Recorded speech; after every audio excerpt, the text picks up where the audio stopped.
बोलो विष्णु भगवान की जय। आप सभी लोगों को मेरे YouTube चैनल पंडित प्रकाश पंत में आपका स्वागत। सबसे पहले आप सभी लोगों को वट सावित्री की हार्दिक शुभकामनाएं। वट सावित्री का व्रत जो है अमावस्या को किया जाता है। इस व्रत को सौभाग्यवती महिलाएं अखंड सौभाग्य प्राप्ति के लिए करती हैं।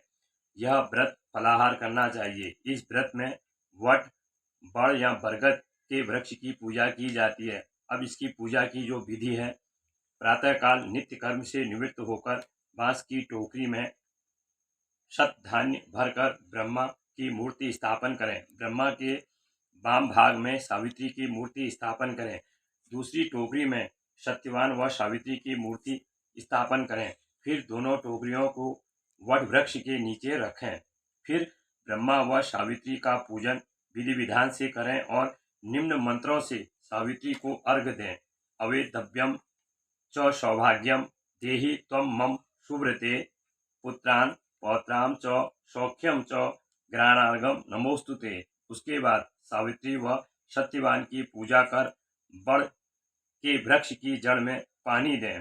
अब पूजा में जो है जल, मोली, रोली, कच्चा सूत, भिगोया चना, फूल, धूप, दीप व श्रृंगार का पूरा सामान जो है पूजा में प्रयोग करें और वट वृक्ष के नीचे मिट्टी की सावित्री की मूर्ति बनाकर रखें।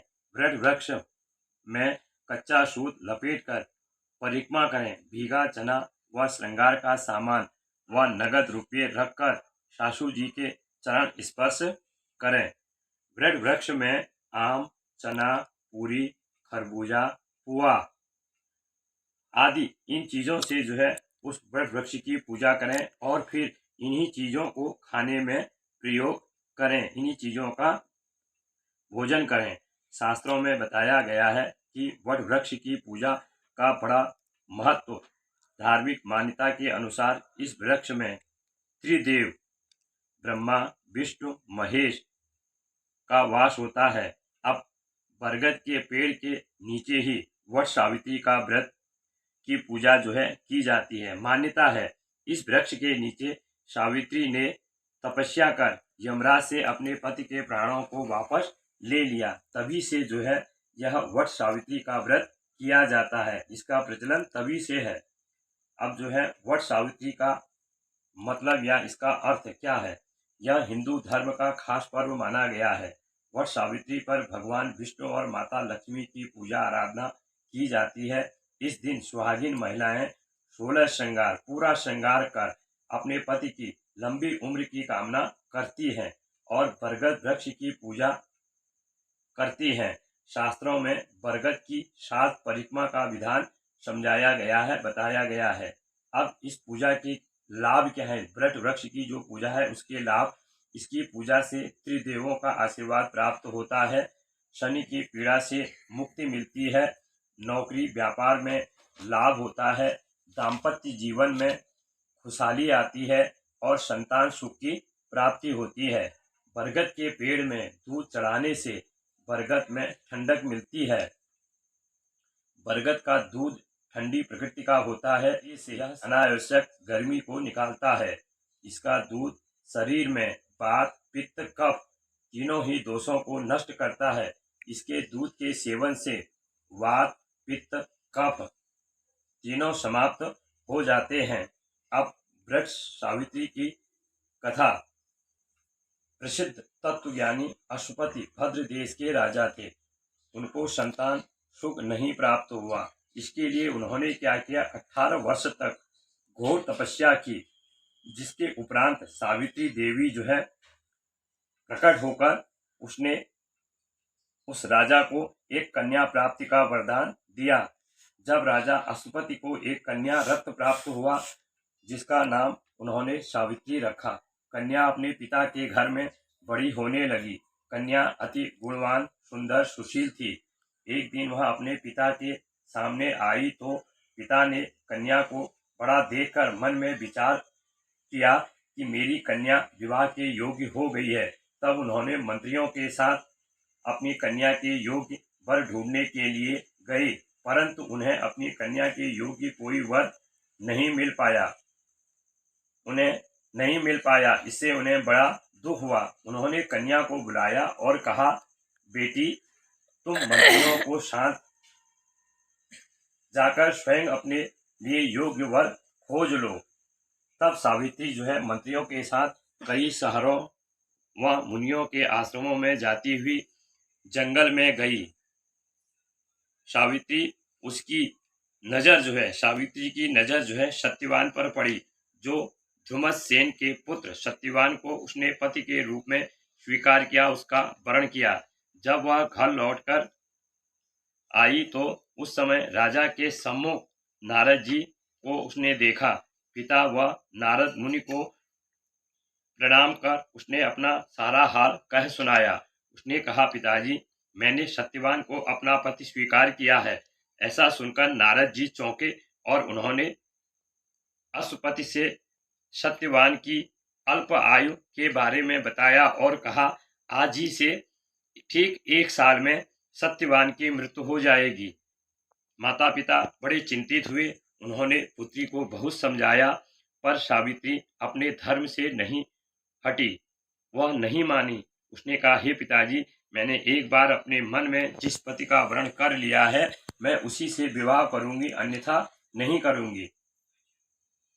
अब उसके आगे राजा को झुकना पड़ा। राजा ने सावित्री और सत्यवान का विवाह संपन्न कर दिया। सत्यवान बड़े गुणवान, धर्मात्मा और बलवान थे।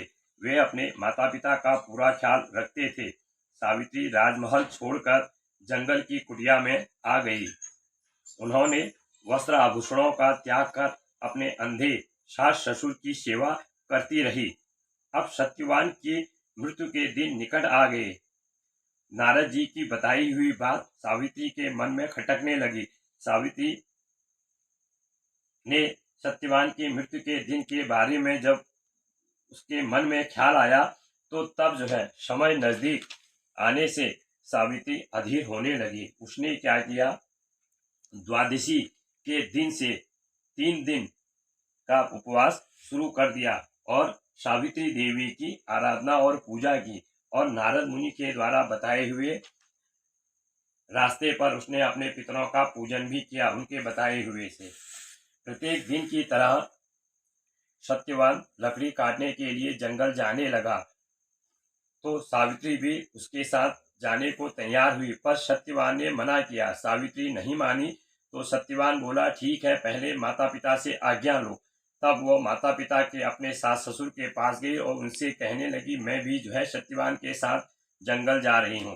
पहले माता पिता ने मना किया, लेकिन जब सावित्री नहीं मानी तो सास ससुर ने आज्ञा दी कि कहा, ठीक है। वह सत्यवान के महाप्राणायाम का दिन था। सत्यवान लकड़ी काटने पेड़ पर चढ़े, लेकिन सिर में चक्कर की वजह से नीचे उतर आई। सावित्री अपने पति का सिर गोद में रखकर उन्हें सहलाने लगी। तभी यमराज आते दिखे। सावित्री ने उनसे कहा, हे महाराज, आप कौन हैं और यहाँ क्यों आए हैं?